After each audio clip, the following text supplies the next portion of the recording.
The New York Knicks will make the playoffs this season. After signing Jalen Brunson alongside with a couple other supplementary guys during the offseason, the Knicks are looking very good so far early on into the preseason. And although the preseason doesn't mean all that much, I'm very encouraged based on the way the Knicks are playing, and not necessarily due to the fact that they've been winning in preseason. But quickly before we get the video started, for those of you who may not know, I'm Juicy Sports, I make opinionated NBA content, and if you guys enjoy videos similar to this, hit that subscribe button, that like button, and that post notification bell. I also want to quickly mention that I recently started up an MMA channel, and if you guys are interested in that, the link will be in the description. But anyways, let's get into it.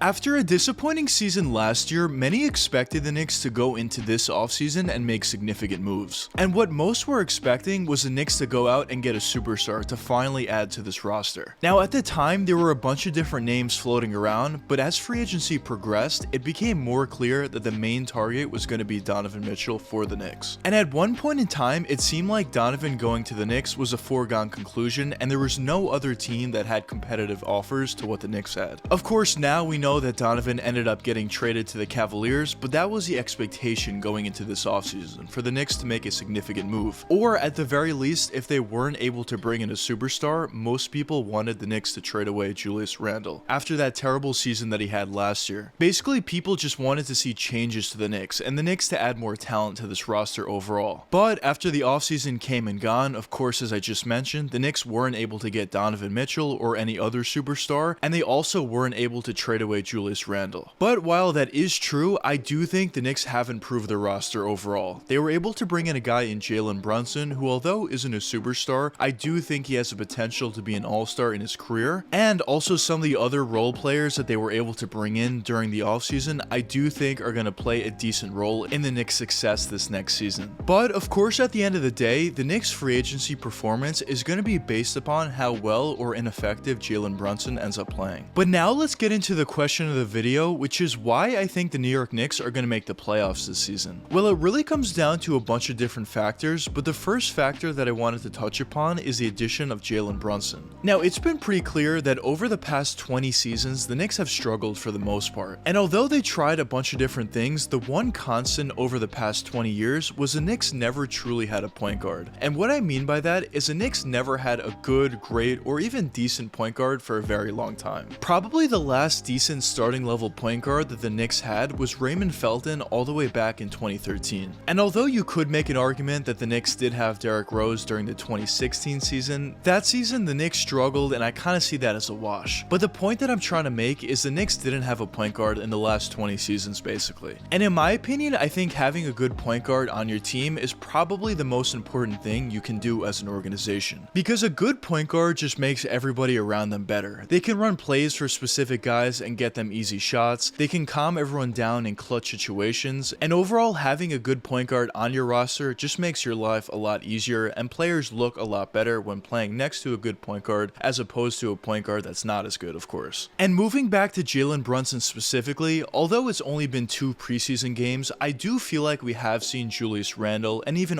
Barrett play a little bit better this season with the structure and stability of having a good starting level point guard on your roster in Brunson. I think we've definitely seen it more in Julius Randle, as he doesn't need to take the ball up the court as much anymore, and he doesn't need to necessarily create for himself all that much anymore, because Brunson can easily get him open shots and just make Julius's life a lot easier, which in turn makes it a lot better for the Knicks, because Julius isn't as inefficient as he was last year. So I definitely think the addition of Jalen Brunson, if he continues to play at the level that he has been playing so far, and even like he has been playing last season for the Mavericks, I think that addition will be huge for the Knicks this year and going forward. Now, the next reason why I think the Knicks are going to make the playoffs this season is a play of Barrett. Now, obviously, RJ has been on the Knicks for a couple seasons now, but the great thing about RJ is he's one of those guys that just consistently improves their game season after season. And it got to the point last year where he had the best season of his career, but especially towards the tail end of last year, he was playing at a very high level. And at the end of last season, I did say I would expect RJ to make the All-Star team this season, or at the bare minimum be very close to it. If he was snubbed off the list, of course that's out of his control, but if he was at the very least very close to making the All-Star team, I would definitely consider it a successful season for RJ. So with that in mind, I do think the elevated play of RJ Barrett would have a significant effect on whether the Knicks do make the playoffs or not. And in my opinion, I think RJ is going to have a better season this year than he did last. So with that in mind, I do expect the Knicks to make the playoffs this year. Now, the next reason why I think the Knicks are going to make the playoffs this season is a general improvement of the younger guys on the team. And I'm specifically talking about guys like Cam Reddish, Obi Toppin, Mitchell Robinson, Quentin Grimes, Emmanuel Quickley, and some other guys as well. Now, all those guys that I mentioned have shown a good amount of improvement over the years. Maybe the one case you can make that hasn't shown all that much improvement has been Cam Reddish, but it's pretty clear that he has all the talent in the world. The biggest issue with him is it just seems like he doesn't get enough playing time. But it seems like this season may finally be the year that Cam actually gets consistent minutes out there. But the point that I'm trying to make with this is if all these young guys or some of these young players improve from where they were last year, you would just expect this Knicks team to get better overall. And if one of these guys or multiple of these guys make significant improvements from last year compared to this, then you would expect the Knicks to be that much better. Now, the next reason why I think the Knicks are going to make the playoffs this season is they don't have that pressure that they did last year. Now, of course, last year, the Knicks had a lot more pressure to make the playoffs and actually do something in the playoffs based upon how they were able to play the year prior to that. But this season, they're coming into the year after having a disappointing season last year, and they didn't even make any significant moves this offseason. In terms of bringing in a superstar, obviously Jalen Brunson was a very good pickup in my opinion, but it wasn't a superstar type guy. So for that reason, I don't think many people expect the Knicks to make the playoffs this year, and I just don't think the Knicks have high expectations overall. So that lower level of expectations could make it easier for the Knicks to actually play better. And in my opinion, I think part of the reason why the Knicks were so good 2 seasons ago was because they had no expectations going into the year. And that basically sums up the reasons why I think the Knicks are going to make the playoffs this season. And at this point, I really feel like the Knicks have the building blocks to go forward. Now, whether or not they bring in a superstar in the future, I do think a lot of the guys they have on their roster now could definitely be a part of their long-term plans. And although I still do think the Knicks should move on from Julius Randle, this could end up being a blessing in disguise in the sense that Julius may play better this season than he did last. I actually fully expect him to do so due to the fact that they have Jalen Brunson now, a true point guard that can set him up. And the significance of that is maybe Julius would look a lot better this season and his trade value would go up, and then the Knicks can trade him for a little bit more than they could have gotten if they traded him last year. But overall, I am excited to see what the Knicks can do this upcoming season. Hopefully they aren't a disappointment once again like last year, but overall I do expect them to be decent. But anyways, let me know what you guys think in the comments. Do you think the Knicks are going to make the playoffs this season, or do you not think so? But anyways, I hope you guys enjoyed the video, and if you did enjoy it, check one of these 2 videos popping up now, and until the next time, peace out guys.